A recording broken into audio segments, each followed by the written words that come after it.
UN 영어뉴스 The Color Purple Review A Joy to Watch. A new musical film version of Alice Walker's classic 1982 novel is a big, brazy spectacle that leans into the hope and the triumph of its heroine. The Color Purple is a big, brazy spectacle, an extravaganza blending the styles of Broadway musicals,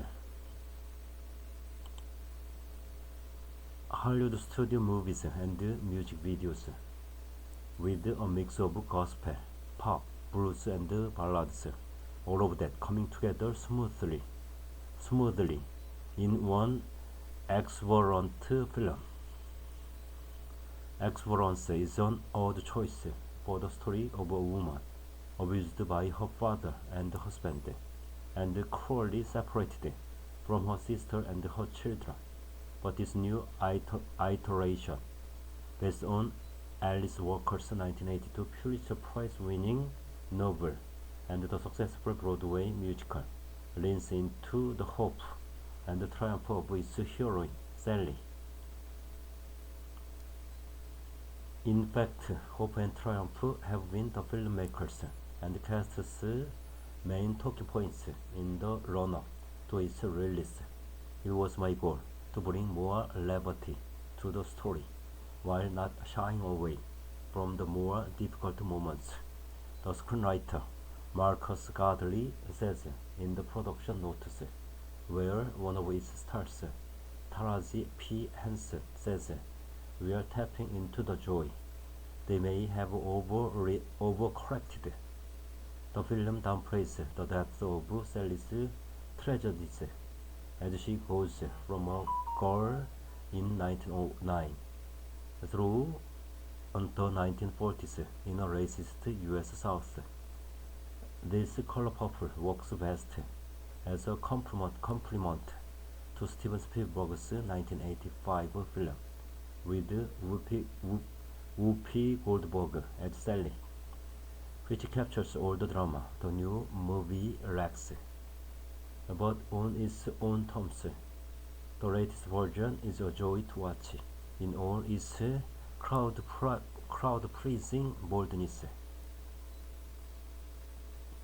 The director, Brice Bajawar, a musician and filmmaker, announced his mashup of styles from the start.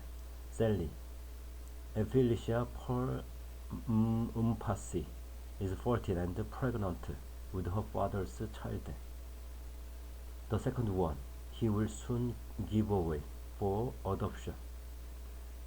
She and her sister, Nettie Harley Bailey, are sitting in a tree singing, but almost instantly the entire screen explodes into song against the dusty backdrop of a small country town. Men and women in bright colors sing a gospel song and dance their way into church. Bajawar is a co-director of Beyonce's Black is King. Beyonce's Black is King filmed album, and there are echoes of her videos in the choreography and the choruses of women here. The start and end of the film are rousing in the manner of Broadway opening and closing numbers, and the film never goes too long without a song backed by lush orchestrations. But there is also kinetic camera work that follows the actors and enough overhead shots so that it seems Bajawar is intent on proving that he is making a movie, not filming a stage show. In her first film, Mpasi pulls off the difficult job of making Sally both diffident and a vibrant character. When she sees the child her father has given away, she sings a bluesy song called "She Be Mine," and the film moves into one of several fantasy sequences Behind her, we see prisoners at hard labor, an image a bit too on the nose, but accurate for her situation. The fantasies are hit or miss.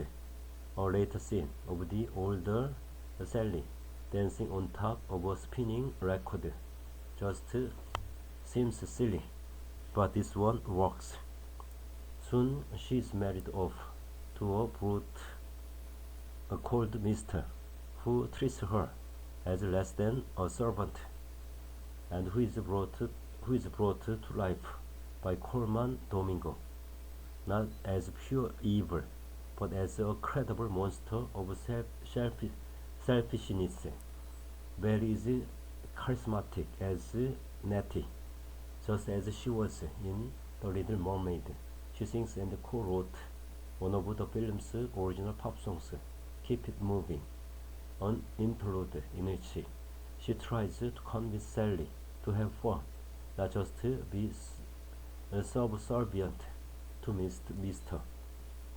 When the story jumps ahead 8 years, Fantasia Barrino takes over as Sally, the role she played in one of the 2 Broadway productions. In the first stretch, she is merely subdued, without revealing the cost of Sally's submission.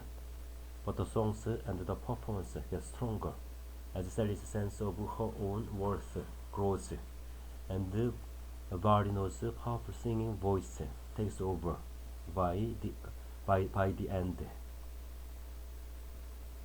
Henson slips easily into the role of the free-spirited singer, Shug Avery, Mr.'s occasional lover, and for a time, Sally's as well, in a red sequined dress and a red feather in her hair. Shug sings in a juke joint run by Mr.'s son Harpo, Corey Hawkins, and a nod to old Hollywood adds a bit of glamour when Sally and Shug go to a movie and disappear into a movie of their own. A Fred and Ginger style Art Deco fantasy in which they walk down twin staircases and sing a ballad together about love and kindness. In the reality of the movie theater, they kiss and wake up together the next morning, a discreet way to acknowledge the relationship. Sally learns to stand up for herself thanks to a strong sisterhood around her. No one in that sisterhood is stronger than Harper's no-nonsense wife Sophia, played with intensity and humor by Danielle Brooks in a performance so spectacular she would run away with the film if she had more scenes. Sophia is a perfectly chiseled supporting character, played by Oprah Winfrey in the first film. Oprah and Spielberg are producers of this one, lending it a seal of approval. It is also the juiciest role, as Sophia sings Hell No after Harper dares to hit her, and she is joined by a chorus of defiant women singing along. Brooks makes the absolute most of the part, creating an emotional reality beneath the fierceness here and later, when a raised couple causes Sophia's life to fall apart. Everything and everybody wants to be loved, Shug tells Sally, whose lack of love drives the narrative. The need seems true for the film as well, straight through to the big finish with a spiritual song and a warm family reunion. The color purple is shameless in its wish to be loved by audiences that may be calculated, but the strategy works in this vivid alternate take on a classic story.